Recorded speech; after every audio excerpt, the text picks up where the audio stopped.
leyes, más otras tantas leyes en términos reglamentarios y demás. Es decir, es un DNU muy fuerte, que barre con una gran cantidad de leyes en el Congreso. Y ha habido críticas de todos los sectores, incluso sectores de Juntos por el Cambio, que es el sector que está más cerca hoy y que le da soporte político al gobierno de Javier Milei. Uno tiene la impresión de que el presidente, alguien le ha hecho creer, o él mismo piensa, que está emulando a Carlos Menem, que es una especie de Carlos Menem 4.0, es decir, un Carlos Menem del siglo XXI, ¿no? Del 2023. O alguien le hace creer al presidente que ese es el camino que debe seguir. Fíjense este tuit de Martín Menem, que es el presidente de la Cámara de Diputados, es decir, el hombre clave de Javier Milei en todo el armado en la Cámara de Diputados. Lo que hace en el tuit, ahí se ve, después por ahí podemos, ahí está, agrandar un poco la imagen, es lo que veníamos mostrando hasta ahora. Arriba está Menem en el año 89 con todo su gabinete, flanqueado por Cavallo, por Dromi, por todos sus ministros, anunciando un mega decreto de desregulación económica, que incluía también todo el tema de las privatizaciones, entre otras desregulaciones. Y abajo está el presidente Milei en una puesta en escena muy similar, yo diría casi calcada, con sus ministros ayer a la noche anunciando este mega DNU. Y Martín Menem comienza la reconstrucción de la Argentina. Yo creo que hay un riesgo para Milei de creerse Menem, o que le hagan creer que está en el mismo contexto social, político y económico del expresidente Carlos Menem. Porque hay diferencias muy notorias. La primera de todas es que Menem envía este mega DNU en el año 89, cuando también había una convulsión económica enorme, pero tenía la Corte Suprema menemista, la mayoría automática, que cada vez que fue impugnado todo el tema de las privatizaciones, había un per saltum y decidía a favor de lo firmado por el expresidente Menem. Es decir, de hecho, uno de los integrantes del cerebro desde el punto de vista legal de Carlos Menem, que hoy está con Javier Milei y Rodolfo Barra, formaba parte de esa Corte Suprema, de esa mayoría automática. El segundo punto de diferencia es que los sindicalistas estaban fumando habanos en la Quinta de Olivos con Menem. Es decir, los gordos de la CGT, los pesados de los gremios más importantes, estaban apoyando todo el proceso de transformación de Menem. Había muy poquitos que habían quedado afuera de eso.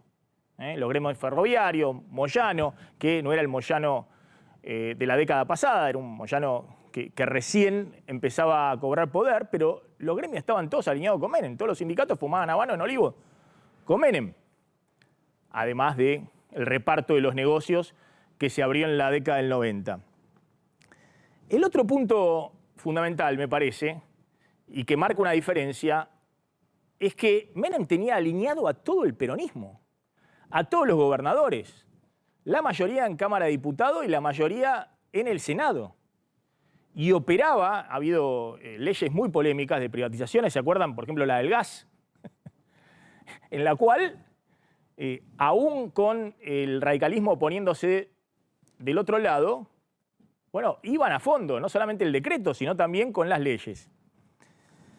El otro punto fundamental, me parece, y que tiene que ver con algo que se ha expresado en las últimas horas por muchos constitucionalistas, hoy vamos a hablar con un constitucionalista, pero fíjense lo que dice el doctor Daniel Sapsay, que es profesor de Derecho Constitucional, antikirchnerista acérrimo, ha pasado todo el periodo kirchnerista denunciando los atropellos institucionales y jurídicos del kirchnerismo, según su interpretación.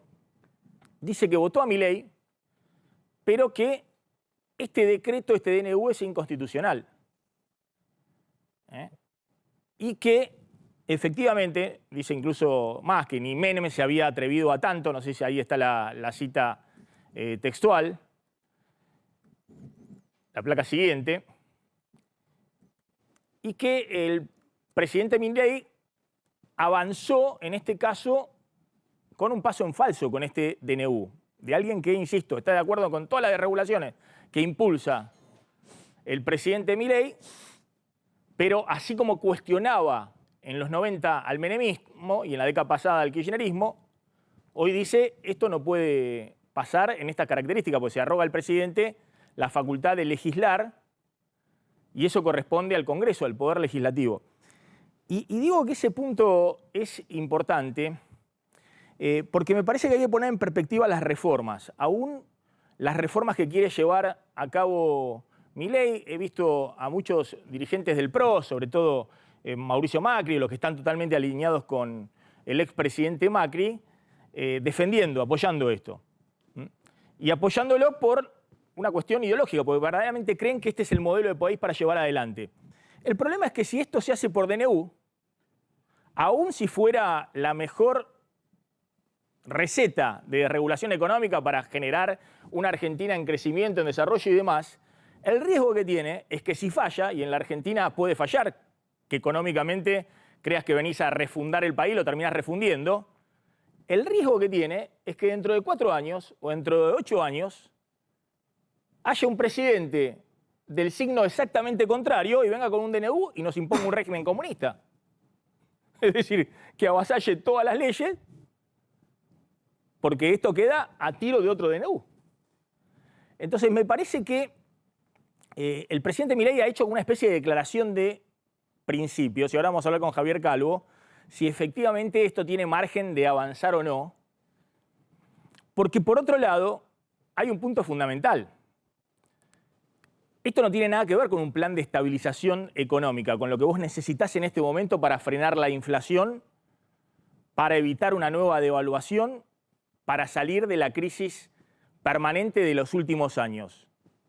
Esto, en todo caso, tiene un impacto, si se pudiera aplicar y si fuera efectivamente beneficioso, en el mediano plazo. Pero por una cosa es el plan de estabilización económica, que todavía está ausente. Lo que estamos viendo hasta ahora es un plan de sinceramiento, de precio, de devaluación. Algunos a medio, todavía falta el tema de la suba de tarifas, falta coordinación. Hay básicamente un plan de sincerar, porque no hay dólar en el Banco Central, y ver si con con esta devaluación que se aplicó la semana pasada se recomponen algunos equilibrios. Pero falta un plan de estabilización. Ahora, esa es hoy, se supone, la prioridad del presidente Milei. Esto otro, que Milei lanza ahora porque cree que está, y creo que está en lo cierto, en el momento de mayor poder, no quita que sea necesario el plan de estabilización. De hecho, Menem también hizo lo mismo. Menem en el 89 lanza, sin tener el plan de estabilización, todo el decreto de desregulación, las privatizaciones y demás, y en el año 90 tiene la segunda hiperinflación. La primera con Alfonsín, la segunda con Menem. Y después logra encaminar la situación económica gracias a la convertibilidad y gana la elección en el 92 de medio término, pero tenía el mandato de 6 años.